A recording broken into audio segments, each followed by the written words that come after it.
उनीहरू केवल सामान्य घुम्न निस्किएका थिए, तर त्यो दिन उनीहरूको अन्तिम दिन बन्न पुग्यो। 2082 साल चैत्र 25 गते दिउँसो करिब 1 बजेतिर ललितपुरका 33 वर्षीय सुमित नेमाङ र 25 वर्षीय सिर्जन नेमाङ केही साथीहरूसँग घुम्न निस्किए। उता घरमा भने बुबा देवकुमार नेमाङ छोराहरू आउँछन् अनि खाना बनाउने भनेर बेलुकासम्म शान्त रूपमा पर्खिरहेका थिए। तर उनलाई थाहा थिएन त्यो पर्खाइ कहिल्यै सकिने छैन, कारण उनका 2 छोराको हत्या भइसकेको थियो।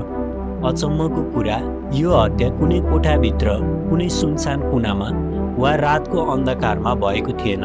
यो घटना त एक व्यस्त अबेरसम्म चहल पहल भइरहने विश्व सम्पदा सूचीमा सूचीकृत पाटनको कृष्ण मन्दिरमा घटेको थियो, जहाँ मानिसहरू आउजाउ गरिरहेका थिए। जब मैले यो घटनाको पहिलो पटक फुटेज हेरेँ, मलाई विश्वासै लागेन। यो साँच्चै के भइरहेको हो? तर दुःखको कुरा, यो वास्तविकता थियो। बेलुकी साँझको करिब 6:30 बजेतिर दाइ सुमित नेमाङले एउटा नम्बरमा कल गर्छन् र आफ्नो साथी भनी ठानेर केही अभद्र बोलीहरू प्रयोग गर्छन्। उताबाट पनि काउन्टरमा अपशब्द बोल्ने गाली गलौज सुरु हुन्छ। तर नम्बर मिस्टेक भएर त्यो कल पुगेको थियो ललितपुरकै मङ्गल बजार बस्ने अनि मासु पसलमा काम गर्ने सन्जु अर्थात् सञ्जीव नेपालीलाई। फोन कलमा उनीहरूको अनावश्यक रूपमा भनाभन हुन्छ र सुमितले कल काट्छन्। त्यसपछि सञ्जीवले पटक पटक काउन्टर कल गर्छन्। यत्तिकैमा उनीहरू बीच फेरि दोस्रो पटक पनि दोहोरो रूपमा अपशब्द बोल्ने गालीगलौज सुरु हुन्छ र मोबाइलमै झगडा पर्छ। सुमितले पनि आवेगमा आएर त कहाँ छस् भन्छन्। सञ्जीवले म मङ्गल बजारमै छु, सक्छस् भने यहीँ आइज भनेपछि दुवै पक्ष प्रत्यक्ष रूपमा बेलुकीको करिब 7:30 बजेतिर उनीहरू मङ्गल बजारमा भेट्न तयार हुन्छन्। योभन्दा अगाडि उनीहरू अपरिचित थिए, एकअर्कालाई कति पनि चिन्दैन थिए। सुमित र सिर्जन सहित 3 जना साथी लिएर पाटनको कृष्ण मन्दिर परिसरमा जान्छन्। सञ्जीव पनि एकजना साथी गगन सुनारसँग स्कुटरमा त्यहाँ पुग्छन्।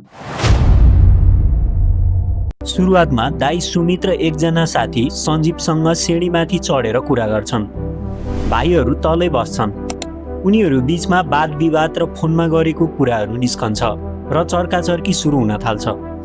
यत्तिकैमा सुमित र सुमितको साथी मिलेर सञ्जीवमाथि बुक्का प्रहार गर्छन्। सञ्जीव त्यहाँबाट लड्न पुग्छन्। सञ्जीव केही नसामा थिए, आफूसँगै मासु काट्ने खुकुरी पनि लुकाएर लगेका हुन्छन्।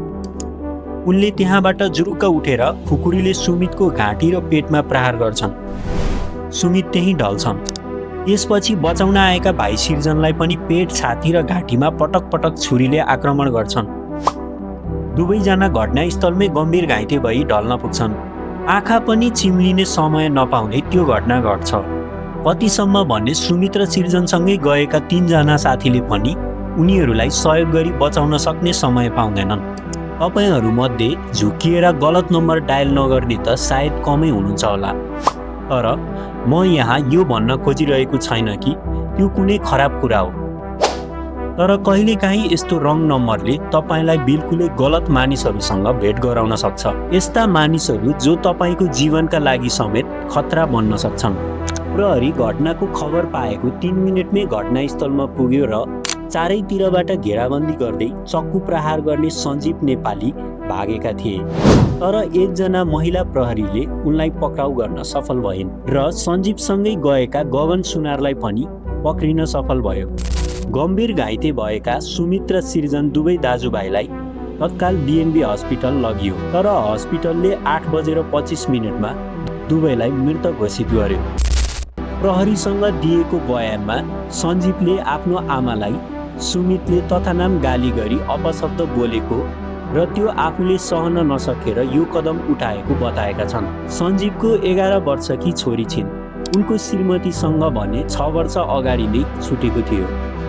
सञ्जीवको बुबा आमा काठमाडौँ महानगरको सरसफाई कर्मचारीको रूपमा काम गर्दै आएका छन्। सुमित र सिर्जनकी आमा भने लन्डनमा बस्नुहुन्छ।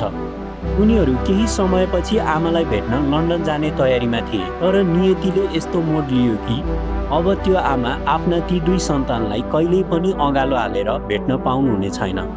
आमाको आँखामा छोराहरू आउने प्रतीक्षाको सपना थियो, तर आज त्यही आँखाले सधैँका लागि नउइलिने आँसु मात्रै बाँकी रह्यो।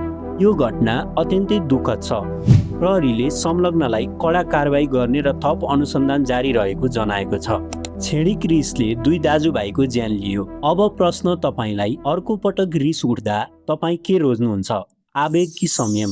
कमेन्टमा लेख्नुहोला। साथै च्यानललाई सब्स्क्राइब पनि गरिदिनुहोला।